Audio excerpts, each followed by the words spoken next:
लक्ष्मण जी और परशुराम जी का संवाद चल रहा था। लक्ष्मण जी कह रहे थे, महाराज बहुधन ही तोरे लड़काई पर कछु न असरस कीन गुसाई। हमने बचपन में तो बहुत से धनुष तोड़े पर आज तक गुस्सा नहीं भया। यही इस धन पर आपकी ममता इतनी क्यों, क्या कारण है? भगवान बोले क्या बताएं। परशुराम जी बोले भाई ममता इसलिए है क्योंकि ये हमारे गुरु जी का धनुष। अच्छा पर एक बात बोले, हाँ तुम्हारे भाई बड़े बड़े झूठ बोलते हैं। लक्ष्मण जी बोले क्या? बोले तुम्हारी भाई कह रहे थे कि छुआ तो टूट रघुपति ही ना दो। तुम भी कह रहे कि छुआ तो टूट रघुपति ही ना दोष। तुम भी बड़ा झूठ बोलते। क्या झूठ बोलते? क्या कोई धनुष बड़े बड़े राजाओं से नहीं टूटा और इनके छूने से टूट जाएगा? देखो तो लक्ष्मण जी बोले देखो ये तो अपने अपने समझने का ढंग है, जो जैसा समझो, जैसी दृष्टि वैसी सोच। जैसे बोले जैसे एक गांव में एक आदमी, एक आदमी था एक गांव में। वो आदमी जो है अपने बालक से बोला कि जाओ ये 10 रुपया लो, गरम गरम जलेबी लेकर आओ, गरम चाहिए एकदम कढ़ाई से निकली हो। अब लड़का गया तो जो सेठ जी थे दुकानदार, उनसे कहा भाई हमें गरम गरम जलेबी चाहिए। सेठ जी ने कहा कि 20 मिनट बाद मिलेगी। सेठ जी ने बढ़िया गरम गरम जलेबी निकाली और चाशनी में जो सीरा था शक्कर का उसमें डालने ही वाले थे, तब तक लड़का बोला बस उसमें नहीं डालना, गरम चाहिए। सेठ जी ने कहा भाई अगर चाशनी में नहीं डुबोएंगे तो ये जलेबी कैसे बनेगी, इसमें मिठास कहां से आई? बोले मिठास आए चाहे ना। पिताजी ने कहा था गरम गरम एकदम कड़ाही वाली लाना, ताजा। पिताजी हमें मारेंगे, लाओ तुम ऐसे ही दो।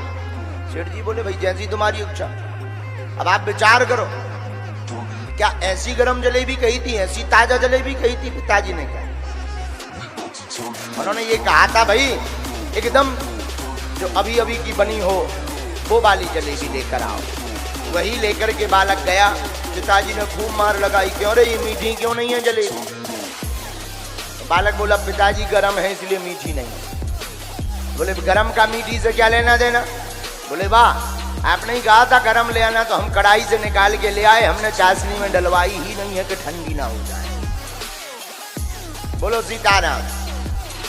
लक्ष्मण जी कह रहे महाराज ऐसे ही आपका हाल है। बोले क्यों? बोले हमारे सरकार ने हाथ रखा वो टूट गया। अब इसमें राम जी की क्या गलती? धनुष की गलती है। धनुष से पूछो कि क्यों टूट गए, धनुष से पूछो जाओ तो काहे टूट गए। परशुराम जी बोले उनसे क्या पूछना है, जिसने तोड़ा है उससे जवाब लेंगे। बोलो सीताराम, जोर से बोलो। तब लक्ष्मण जी कहते छुआ टूटे रघुपति न दोषु। ये धनुष छूते ही टूट गया। एक बात, जब बहुत देर हो गई लक्ष्मण जी परशुराम जी से बात करते रहे, बार बार परशुराम जी फरसा दिखाए, ए बालक रे नृप बालक कालवश, हमारे फरसा की ताकत नहीं तुम जानते हो, कितनी ताकत है।